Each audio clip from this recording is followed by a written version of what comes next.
Without the IGI, I think that article would not have happened. And the trade show organization, I talked about the Nordic Game exhibition, but we will have a presentation at the GDC. This magazine will be distributed at the GDC in 10,000 pounds. And we have already established the support from the Icelandic government to fund that project.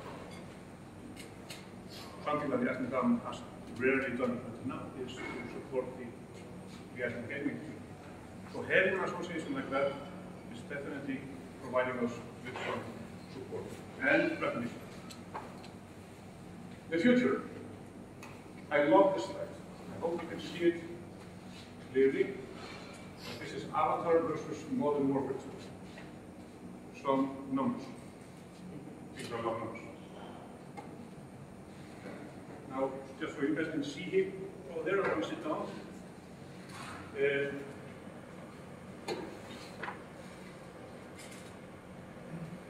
Today, January 13th, Avatar had earned 1.37 billion. That's a movie.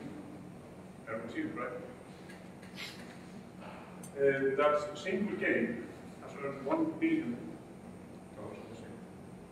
So a game is just as big as the biggest movie ever made. It cost 230 million to produce Avatar. It cost 50 million to produce Modern. It's serious budget. Profit today, almost $1 billion for the movie, and still 750 million for the time. Really serious amount. Put that in some kind of perspective.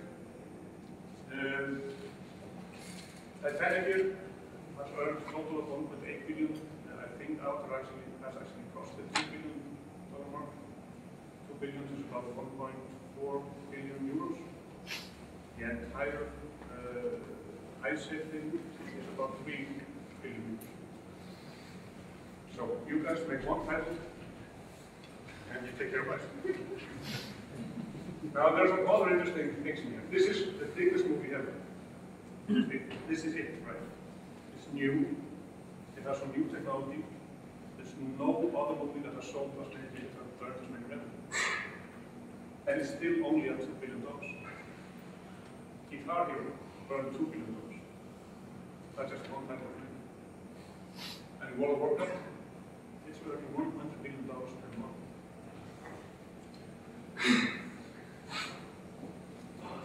They've been doing that since 2004. So, the future is bright in this industry. It's growing, it's entertainment, it's constant demand, and people want it at any time, anywhere with it. There are about 1.7 billion people in the world with internet access, and it just increases by the day. There are hundreds of millions of casual and hardcore gamers, and all of them need to be catered to. Gaming has also become a part of the social network side. So the definition of a gamer is definitely being blurred. And think about the future. Think about 20 to 30 years from now. As one of my colleagues in Europe usually talk about it, he says, gaming is just starting. Today, the prime ministers of these countries that are making these regulations know gaming from the children, and they might have tried one or two. In 30 years' time, 20 years' time, the prime minister will be a gamer.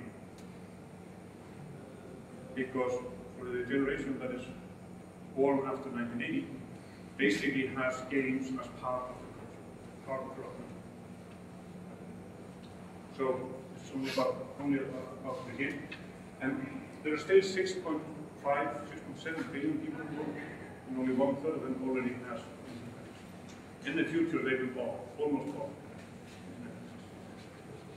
In our lifetime, we will see, I would guesstimate, 80% penetration of internet access globally. And even in the most poorest countries. And why is that? Well, they figured out the best way to build mobile systems, to build phone systems in the third world, is to build mobile or mobile networks. And what can you do on your mobile? You can take it.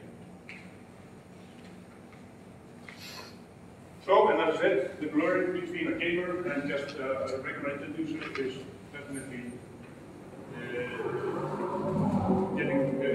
definitely increasing.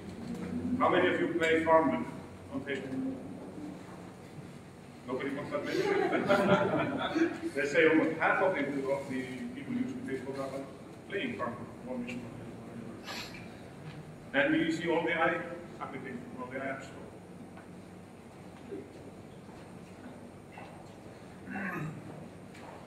So the future is really, really bright in this industry. And it is accessible from Iceland. And I think that is really the key that we should be talking about, we should be thinking about, is that the creative people in Iceland, they don't have a market of 300,000 people, they don't have a market of 10 million people. You have a market of 1 billion people that you can reach out to. It's not easy. It's not like just going out there, creating a game and just throwing it out. You have to work hard for it, you have to have a really brilliant idea. But if you have a good idea, and if you have the faith, if you believe in it yourself, we have several examples already that it actually can work. So it's not fiction. It is we actually show progress that in this industry and are actually learning today. So today CCP is the biggest company of application companies. But there are all the companies that are already making revenue out of gaming. It took CCP 10 years to get to the state that it is at today. How many of these other 8 companies that are listed here will be the same size as CCP in 1 decade? How many CCPs will we have? We actually don't need that many to be able to double the export revenue. So, future is bright, and what you will see here from the other guys is definitely something that will show that we can do this, and we are actually working in this environment. And one finally, what I love about the gaming industry, something that I didn't realize before I joined CCP in 2007, it was how interdisciplinary the industry is. A company like CCP, it has various divisions of artists, of people with university degrees in math, in physics. We have people with degrees in social sciences. All of them are needed to work together to create a world that CCP does. And this is super all in. And since Hilmar will be talking about music later on, music is definitely one of the most important parts of anything. So it is really something where people can work together to create something really phenomenal. Future is bright. Thank you.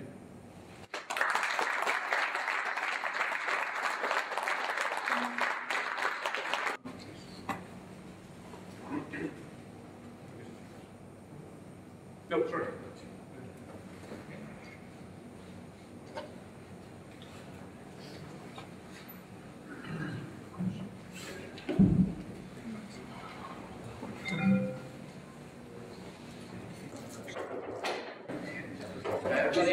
My name is Auðunn. I'm the project manager at Tropical Gaming Games. You can see the website here. Check out our progress. Put up pictures from our process at least bi-monthly, so you can check it out. I'm going to talk a little bit first about what this competition meant to our group to start with. And then I'll show you a few pictures of what we've been doing. At first, I'd like to say, when we started, we were only 3 people, 6 years ago.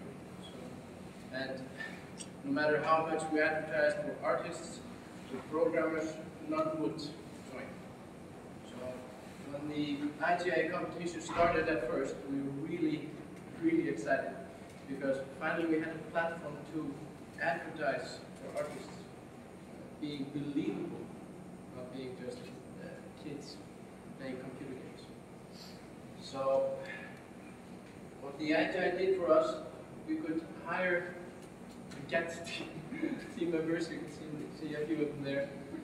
And from these 3 people, we grew into 8. Because we were concept artists, our 3D artists, programmers,